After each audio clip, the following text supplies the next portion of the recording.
Good day everyone, I am Angeline L. De La Torre and today I am going to explain the contents of my financial literacy pamphlets. So let's go!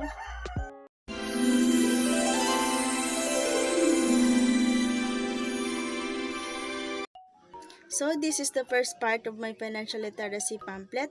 In the first page, I put the title, which is the financial literacy, and then the Republic Act 10922 or the Economic and Financial Act. The reason why I put it here so that those who see it will immediately know that studying financial is actually act, and it says that ensure that economic and financial education becomes an integral part of formal learning. This act is to improve the financial system in the Philippines. And then at the lower part, I put that take a risk, money is a game. As financial literates is magkakaroon ka ng strong confidence to take a risk in businesses, loans, etc. Ganyan. Money is a game, you will be able to pay and avoid going into debt. In the middle page, I put the different definition of financial literacy. The National Endowment for Financial Education defines the financial literacy as the ability to read, analyze, manage, and communicate about the financial conditions that affect material well-being. And then, the Charge Education Foundation 2017 defines financial literacy as the ability to discern financial choices, discuss money and financial issues without or despite discomfort, plan for the future, and responds completely to life events that affect everyday financial decisions, including events and general economy. And last, Mandel, 2009, he defined that the financial literacy as the ability to use knowledge and skills to manage one's financial resources effectively for lifetime financial security. And then the lower part, I put the needs versus wants. Financial discipline starts with an ability to recognize with whether expenses are needs or wants, and then followed by ability to prioritize needs over wants. So when was saying needs are essential to our survivals like food, house, while the wants are those things that you would like to be but you can live without. Examples is you want new clothes, new cell phones. You want them but you do not necessarily need them. Too many wants can ruin your budget. And then benefits of financial literacy. One's level of financial literacy affects one's quality of life significantly. It determines one's ability to provide basic needs, attitude towards money and investment, as well as one's contribution to the community. Financial literacy enables people to understand and apply knowledge and skill to achieve a lifestyle that is financially balanced, sustainable, ethical, and responsible. Overall, financial literacy is a valuable skill that can have a significant positive impact on an individual financial security and equality of life. So here is the last page of the front of my pamphlet. So again, I put the title, which is financial literacy, and then the definition of fixed versus variable expenses. So when we say fixed expenses, remain the same year around. Example, yung mga car payments. While the variable expenses occurs regularly but the amount to pay varies. Example, electric and gas bills.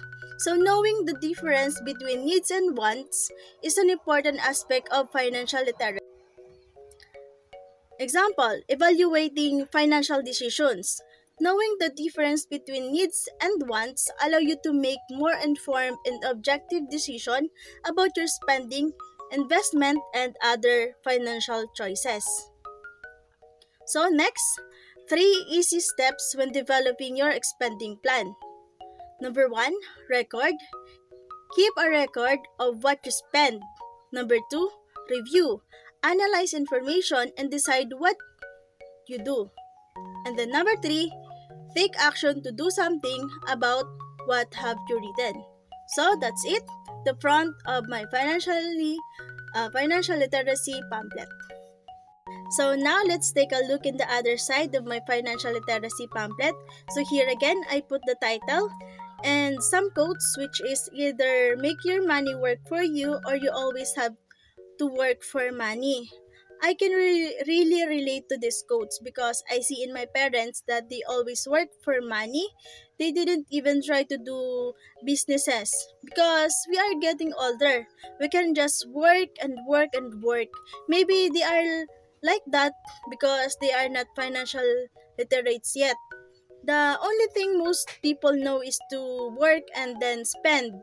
So, in discussing this lesson about financial literacy, I thought that we should really become financial literates so that our future will be good. There are two ways to save: save before you spend, and save after you spend wisely. So, for me, I am more okay with saving before you spend because I will buy and I will buy as long as there is money in my wallet. But that depends on the person. Think critically. If you want to save, just put the needs first.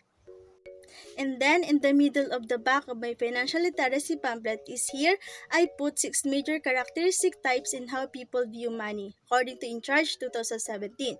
So, prodigal. Prodigal people seek financial security by living below their means and saving money. They really buy luxurious items.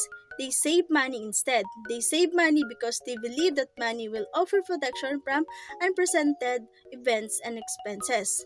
Pleasure. Pleasure seekers use money to bring pleasure to you themselves and to others.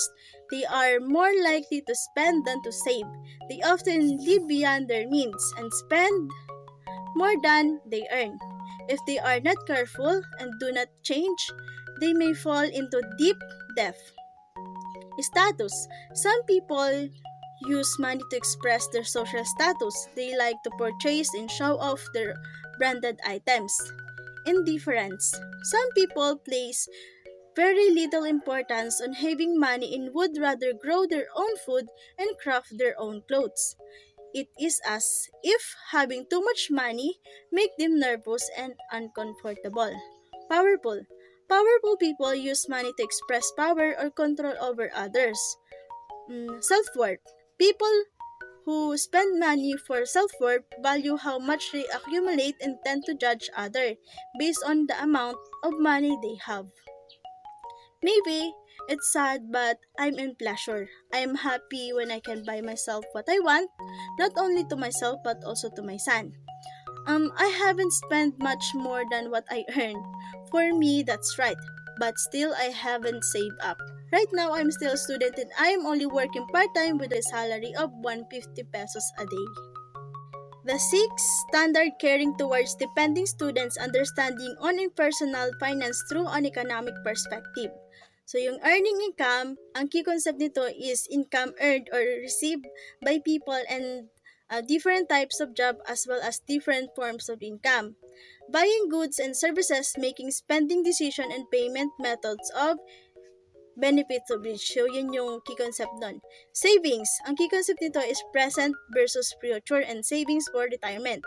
Yung using credit, the key concept of this is consumer protection law. The financial investing, the key concept of this is concept of financial investment, calculate rate of return. Protecting and ensuring, the concept of this is concept of financial risk and loss and how to protect oneself against identify thief. So next, importance of savings. Because no one can predict the future with certainty, we need to save money for anything that might happen. So here are some reasons why saving is important. Emergency bolster. You should save money to avoid going to debt just to face emergency situation like unexpected medical expenses and damage caused by calamities or accident. Retirement. You will need to savings investment to take the place of income you will no longer receive when you retire. Future events. You need to save for future events like weddings, birthdays, and travels so as not to sacrifice your fixed expenses.